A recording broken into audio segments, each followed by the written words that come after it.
Hey friends, welcome back to another episode of the Daily Dose. We're coming at you with day number 170 today. We are cruising on through the book of Jeremiah, and we're looking at chapters 7 through 9. We also have Psalm number 15 for today.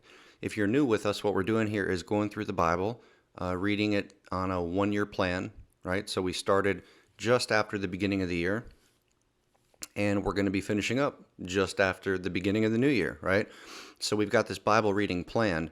If you need a copy of that so that you can follow along, down in the description, there is a link. Click on that link, and it will automatically download the PDF file for the Bible reading plan that we're using to your smartphone, tablet, laptop, whatever device you're using, right? So what we're going to do is just go through some of the major sections and hit some verses along the way, make a few comments, and see what happens. So the scripture for today, chapter 7 through 9, it's broken up into a few sections. The first section talks about false religion and how it's worthless, right? And so I'll read a little bit from this section and comment along the way. It says, "Will you steal and murder, commit adultery and perjury, burn incense to Baal, and follow other gods you have not known, and then come to stand before me in this house, which bears my name, and say, 'We are safe to do all these detestable things'? Has this house which bears my name become a den of robbers to you? But I have been watching, declares the Lord." So here, kind of like in the New Testament, right? When James talks about faith and how there's real faith and there's dead faith, right? Real faith is going to produce works. Real faith is going to produce obedience. Real faith is going to produce fruit, right? But fake or false faith is when people claim to have faith, but they don't have any of the accompanying things that should come along with that, right? They're not growing, they're not obeying, they're continuing in their sin in the same way that they were before. Those are the kind of things that James talks about being false faith, right? So that's kind of what's going on here. They're just speaking of false religion in this case, right? So God is basically saying, look, you go out and you do all of these bad things, and then you want to come to church on Sunday, to the temple, and think that everything is good and you're all set, right? God's like, I see everything that goes on, right? You're not fooling me.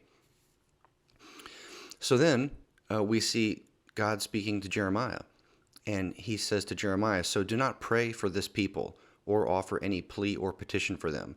Do not plead with me, for I will not listen.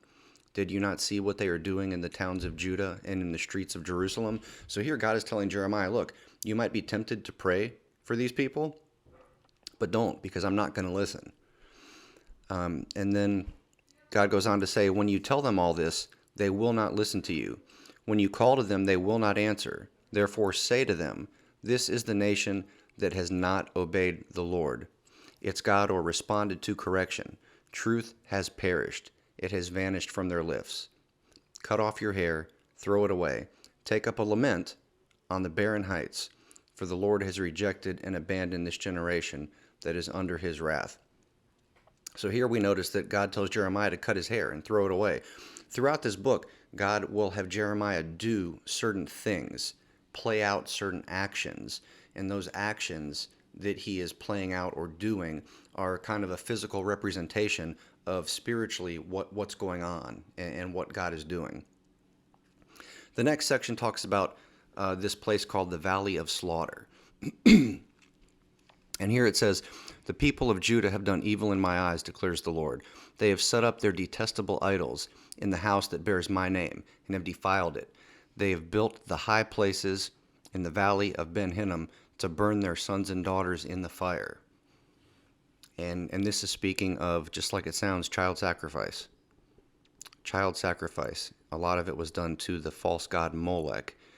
We've talked about this in the past, so I'm not going to go into a whole lot of detail. But if you're curious, Google it, and you can learn more about that. So anyways, continuing on, it says, "They burn their sons and daughters in the fire, something I did not command, nor did it even enter my mind. So beware, the days are coming, declares the Lord, when people will no longer call it Topheth or the valley of Ben Hinnom, but the valley of slaughter. For they will bury the dead until there is no more room. Then the carcasses of this people will become food for the birds and the wild animals, and there will be no one to frighten them away.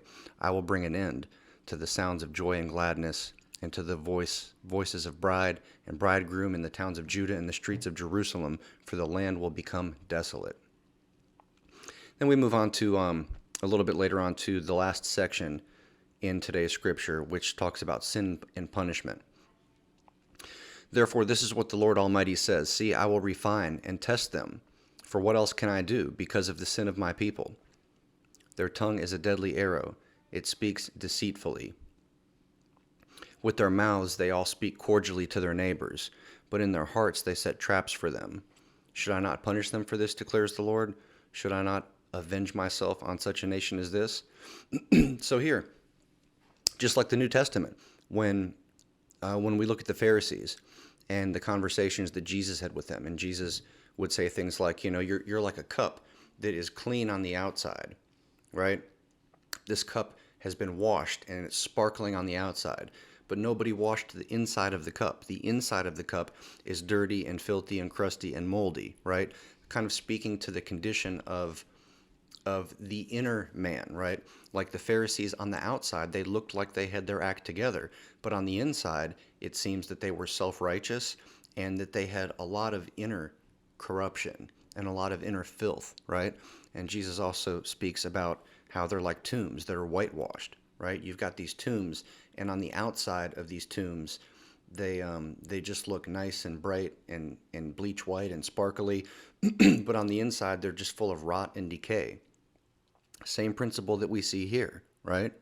It says, with their mouths they speak cordially to their neighbors, but in their hearts they set traps for them, right? So this is speaking of like being two-faced. It's speaking of being a complete and utter hypocrite. And then just a little bit beyond that, it goes on to say, the Lord said, it is because they have forsaken my law, which I set before them. They have not obeyed me or followed my law. Instead, they have followed the stubbornness of their hearts. They have followed the Baals, as their ancestors taught them. Therefore, this is what the Lord Almighty, the God of Israel, says. See, I will make this people eat bitter food and drink poisoned water. I will scatter them among nations that neither they nor their ancestors have known, and I will pursue them with the sword until I have made an end of them. Notice there up towards the beginning of this last little section that I read, it says that they've forsaken my law which I set before them. They have not obeyed me or followed my law. It seems that there's a link between obedience and following, right? Obedience and following. They're saying, or God here, the Lord is saying, they have not obeyed him or followed his law, right? And I think that whole concept of obedience and following applies to us and applies to the New Testament times, right? Except instead of the written law, I think that it pertains to Jesus, right? We need to be obeying and following Jesus. We talk about what a Christian is, and a Christian, the term designates a follower of Christ or a little Christ. It's kind of what the term means, where it came from, right? It describes a follower of Christ. Well, how can we be a follower of Christ if we are not obeying Christ, right? I think the same point kind of ties in and connects this passage from the Old Testament, talking about the law, with New Testament concepts and principles as well. So we got a good little chunk of scripture today. That's the summary that I got for y'all. So hey, go dig in, dive in, get your pen, get your pad, get your highlighter, and see what God speaks to you through today's scripture. So thanks for joining me. I appreciate your time, and until we meet again, deuces.